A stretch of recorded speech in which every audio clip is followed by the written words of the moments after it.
If you've always had the feeling that there is something beyond what you've been taught, something that churches, rituals, and rules have never been able to answer, then this video might be the moment your soul has been waiting for years. Because what you are going to hear now has nothing to do with dogma, hierarchy, or fear. It has to do with something infinitely deeper, an occult method taught by Jesus before the Council of Nicaea burned the manuscripts that revealed how to access the monad, the source consciousness, the true inner portal that Christ himself called the kingdom of God within you. And before we continue, tell me something in the comments. Where are you watching this video from now? This not only helps the channel, but also shows how the chosen ones are spreading throughout the world. Because if you are here, it is not by chance. Maybe you've felt that silent discomfort, that restlessness that appears at night when everything is quiet. Perhaps you have already looked at your own life and realized that nothing external, neither religion, nor promises of salvation, nor ready-made speeches, has managed to touch the exact point where your soul asks for answers. And this is not spiritual weakness. It's memory. Is the echo of something that has been ripped away from you, direct access to the divine, to the monad, to that state of consciousness that Jesus taught to the few who were truly ready. And the most curious thing is that when this memory awakens, it feels a lot like a calling, a whisper that tells you that your consciousness is greater than what you were told, that there is a portal inside you waiting to be reopened. And this is exactly what makes this topic so dangerous for the structures that for centuries controlled narratives, erased Gnostic gospels, persecuted seekers, and mentally programmed entire generations to never question. Because a person who awakens to their spiritual sovereignty cannot be manipulated.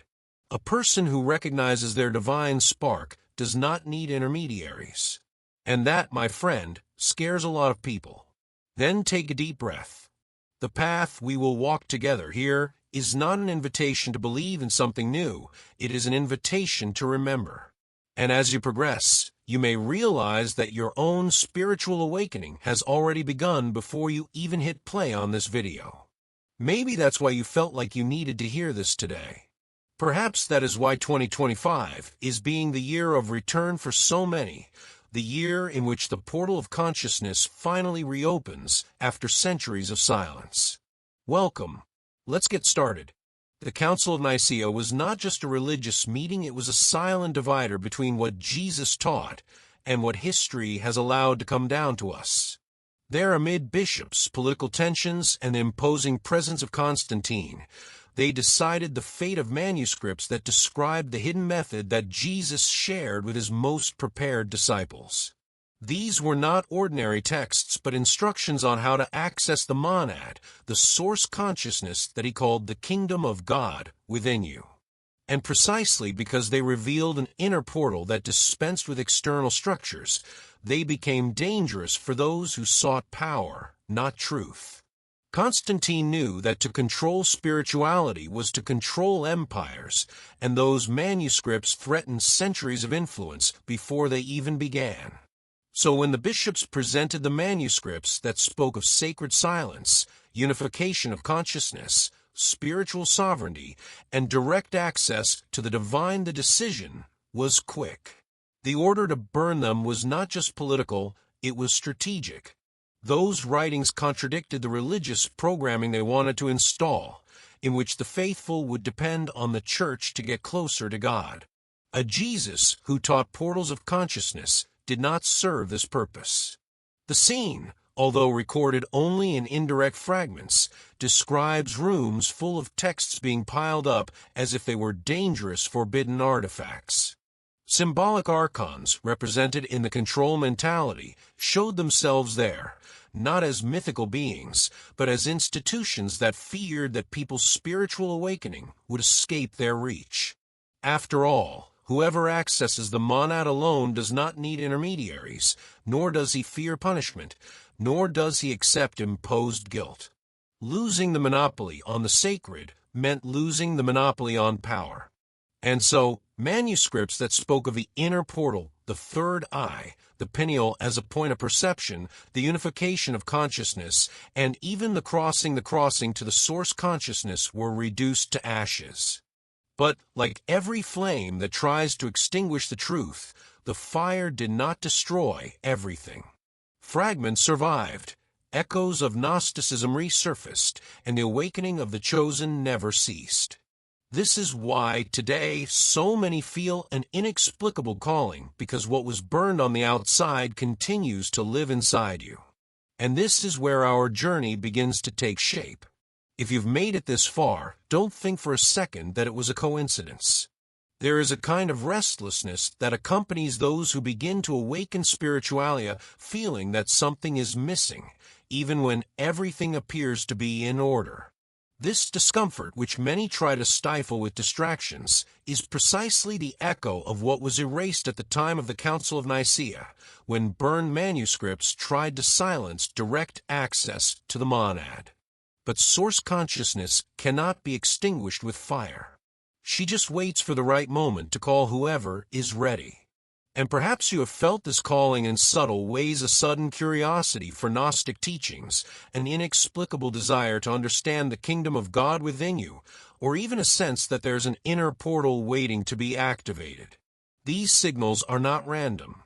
These are small cracks in the religious programming they tried to impose on you. When this programming starts to fall apart, something inside you whispers there's more, there always has been. And that is exactly when the awakening of the chosen ones begins to take shape. Many people spend their entire lives trying to fill this void with external rituals, ready-made dogmas, and repeated speeches. But nothing seems to touch that deep spot where the soul keeps its memory. And that's because you're not looking for a new belief, you're looking for remembrance. You are looking for the path back to direct access to the divine, the one that Jesus taught before the Gnostic Gospels were persecuted and the unification of consciousness was replaced by control. It is at this exact moment between one question and another that the monad begins to approach its perception. And when that call comes, it manifests as a mixture of curiosity and slight discomfort, almost as if something is about to awaken within you. Some feel a pressure in their chest. Others notice a growing desire for sacred silence. Others just intuit that 2025 is a different year, a year in which portals of consciousness begin to open again. Whatever the form, the fact that you are hearing this now says it all: the awakening has begun. And nothing that was erased back then can stop what is now being reborn within you. When Jesus spoke about the kingdom of God within you, he was not creating a beautiful metaphor to inspire the people. I was describing a real inner portal, a direct access to the monad, this source consciousness that vibrates before matter even exists. But this type of teaching does not fit with structures that depend on obedient believers, so it is not surprising that, after the Council of Nicaea, many of these instructions disappeared as if they had never been spoken. The problem is that the truth is not so easily silenced. The Church has spent centuries trying to replace direct access to the divine with intermediaries, mandatory rituals, and religious programming based on fear and guilt. They created an external, distant God who could only be reached through his representatives. But Jesus taught just the opposite. He spoke of unification of consciousness, of sacred silence, of inner perception. And the Gnostic Gospels, which reinforced this spiritual sovereignty, were persecuted until they almost disappeared from history. What was erased was not just a set of texts, it was a spiritual technology.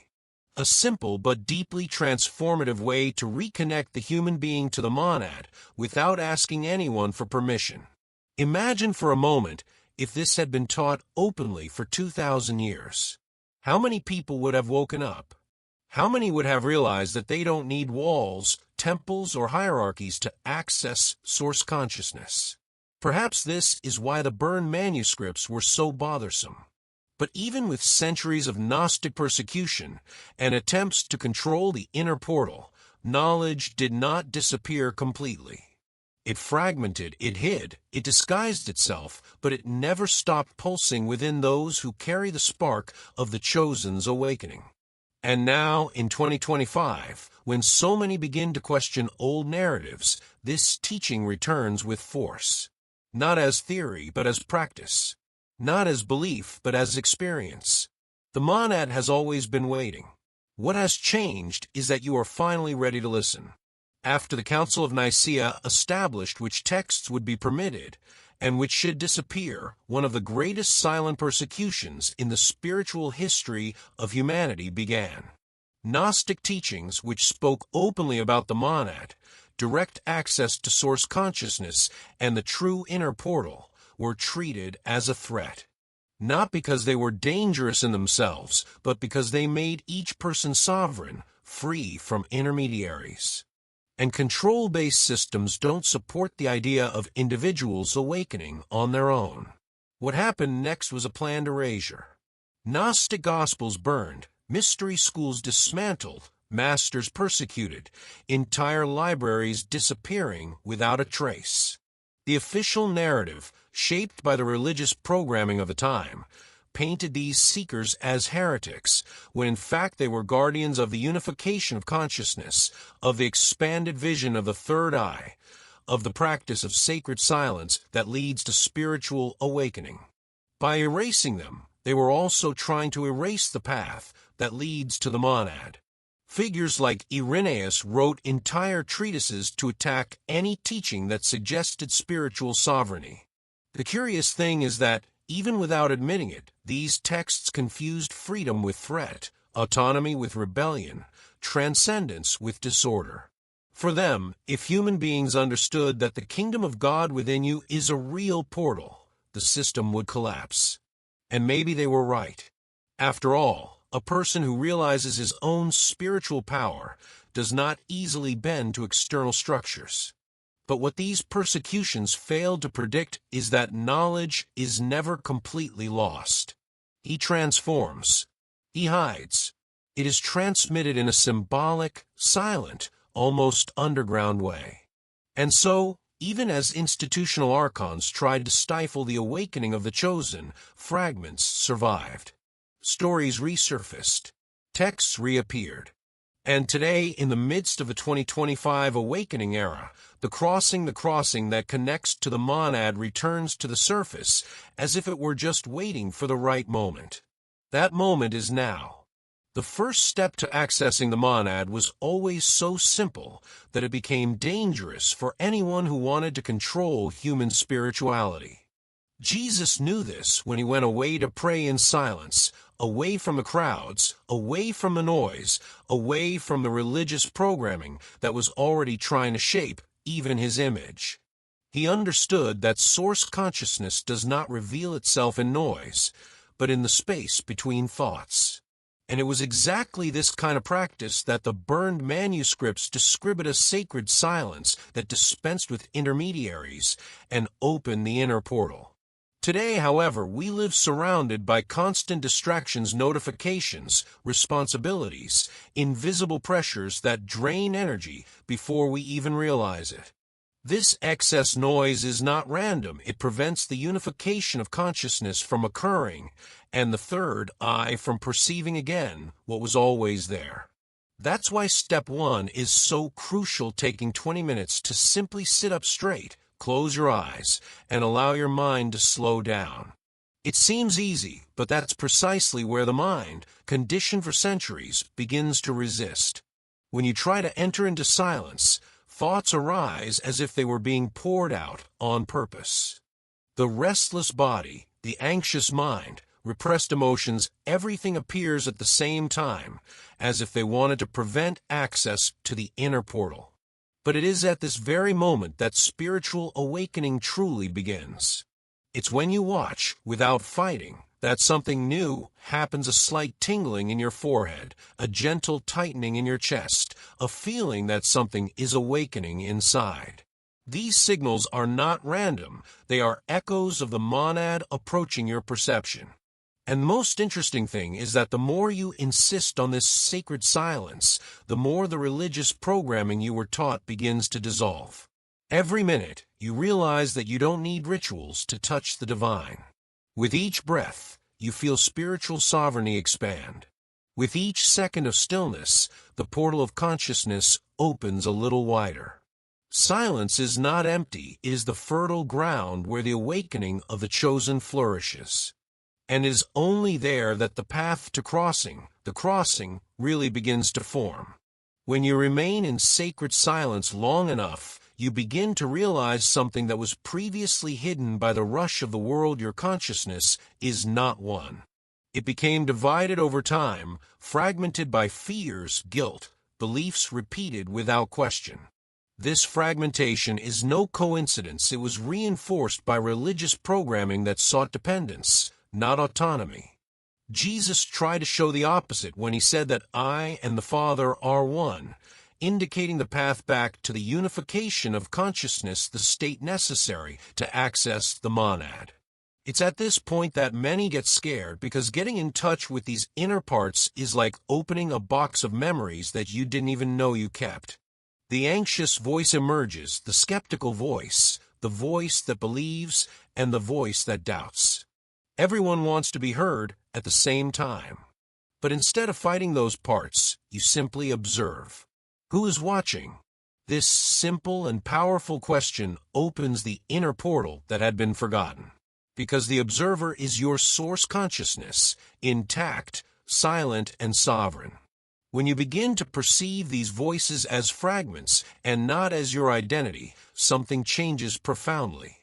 Anxiety loses strength, doubt loses authority, fear stops commanding.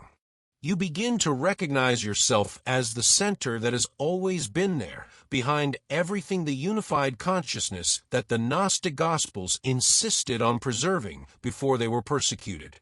And it is in this return to I am that spiritual awakening becomes inevitable.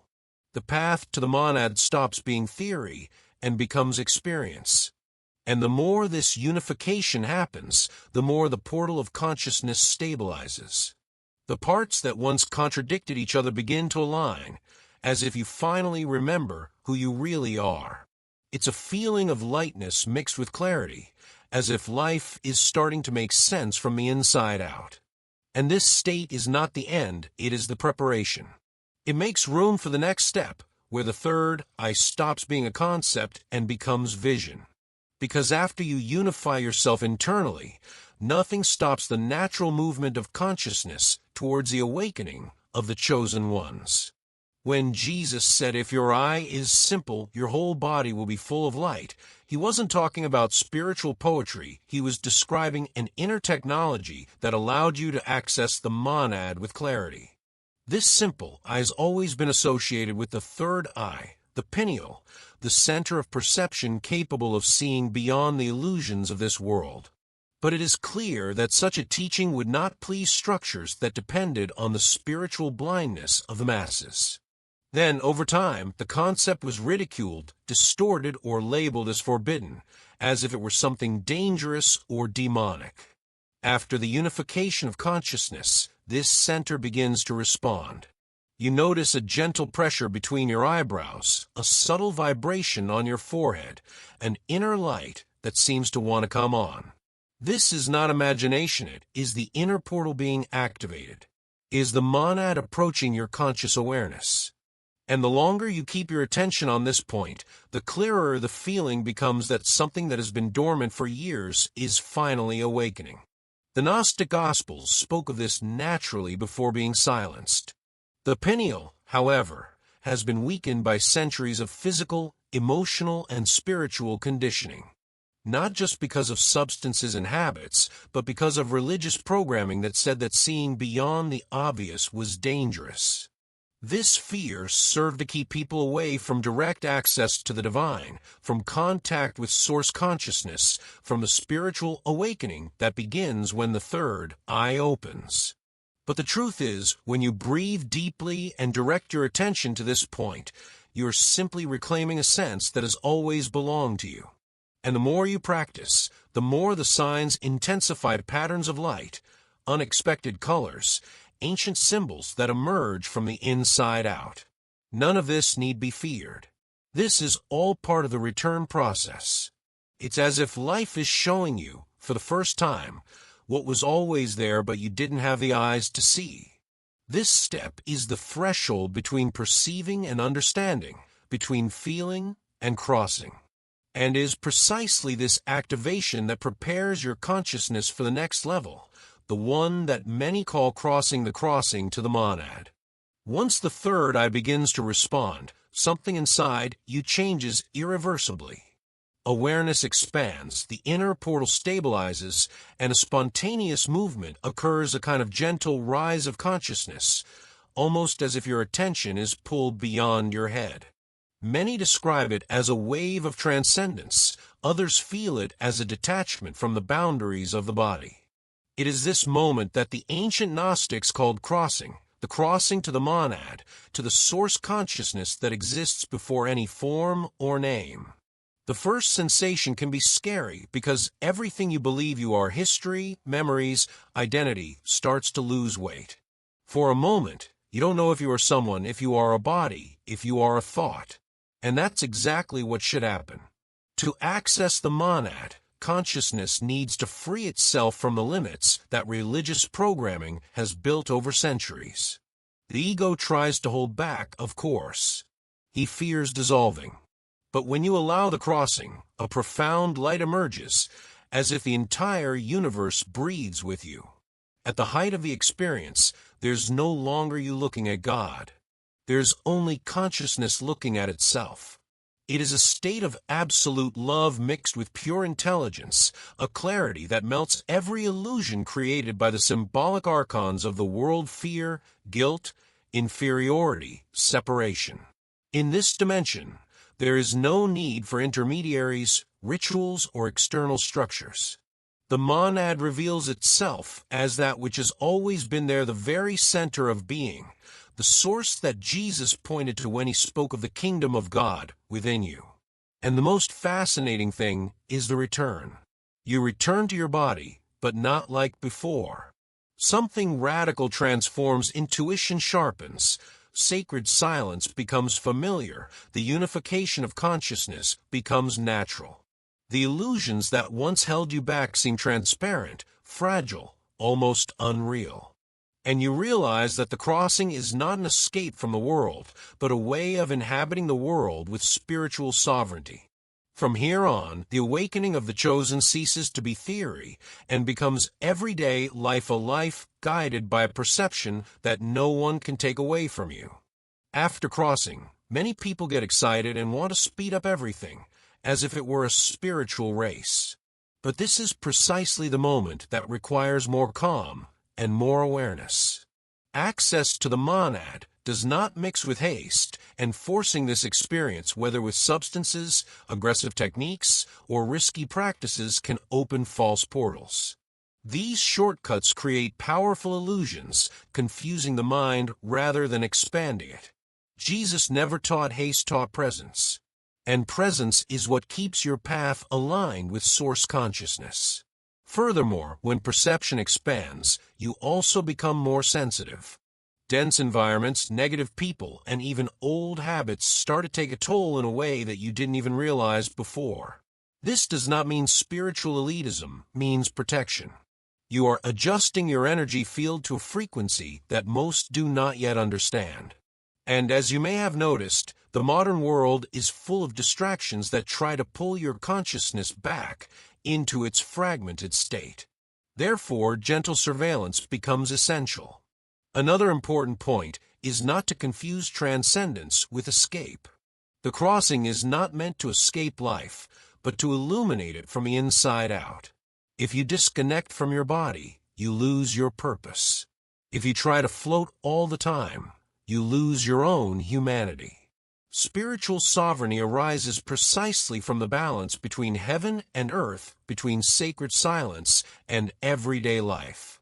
The Gnostic Gospels were clear on this: whoever accesses the monad becomes a living portal, someone who manifests consciousness in every gesture, not someone who abandons reality. And finally, remember that every awakening attracts resistance. Not always from people, but from the invisible structures that feed on human unconsciousness, symbols of the archons who, throughout history, have tried to prevent the 2025 awakening from flourishing. When someone begins to access source consciousness, these forces try to bring back doubt, fear, guilt. But now you know it's all noise. True protection lies in unifying consciousness and continually remembering who you are. The monad does not retreat. She sustains. And you can too. We reach 2025, a year that many felt, without understanding exactly why, as a different energy milestone. It's no coincidence. There's a kind of silent wave growing in the world, a gradual awakening that unites people from different countries, cultures, and histories, all realizing the same inner calling. This is the wave of the chosen ones, those who begin to see through religious programming, who question old narratives, who feel the monad pulsing deep inside, asking for space to manifest. And if you're here, there's no doubt you're part of this wave.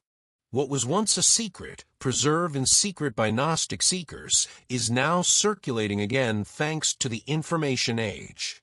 No authority can any longer monopolize the sacred. No council can any longer burn what has already been reborn within millions. The physical manuscripts were destroyed, but the inner portal was not. Source consciousness is paperless, and direct access to the divine is becoming visible again to those who have the courage to look within. This is the moment when the crossing stops being individual and begins to become collective. But awakening is not just receiving knowledge, is acting on it. It's about reserving your 20 minutes of sacred silence. It is practicing the unification of consciousness when the world tries to fragment it. It's activating the third eye even when you were told it was forbidden. Is crossing the boundary of the conditioned self and allowing the monad to reveal itself. Small daily steps, repeated with intention, create a lifetime of transcendence. And in this process, you become a point of light capable of awakening others without having to say a single word. This is why the call to action is so important. Not to serve institutions, but to serve your own awakening. Comment, I remember, if something inside you recognized this path. Share your experience if you have felt the approach of source consciousness. You were never alone, you had just forgotten. Now, in 2025, this oblivion is ending. The portal of consciousness is open. The monad is calling. And every time someone wakes up, the whole world wakes up a little more. After walking through each stage of this restored knowledge, from sacred silence to crossing over into the monad, you may have realized that none of this is just about spirituality, but about remembering who you really are. The question now is not whether the inner portal exists, but what you are going to do with it from now on. Are you going to let old programming continue to guide your life? Or will you assume once and for all the spiritual sovereignty that has always belonged to you? Think with me, how many times have you felt that inner impulse telling you that there is something greater? How many times has your heart asked for a path that no one around you seemed to see? And now that you've heard all this, what changes? What will you transform into your day today? A little practice, a new silence, a different attitude. Awakening begins with details so simple that we often pass by them without realizing it. So, before proceeding, I ask you, which of these steps do you feel you need to start immediately? The silence, unification, third eye activation, or perhaps the courage to trust the crossing? Don't let this reflection get lost. Write in the comments which part moved you the most. Your answer could be exactly what someone else needs to awaken. And, of course, if this content touched something in you, if it moved your conscience, if it opened a crack in your inner portal, subscribe to the channel, turn on notifications, and continue this journey with me. There's much more to come, and each video is a piece of this great process of remembering, awakening, and returning to source consciousness. The path doesn't end here, it's just beginning within you.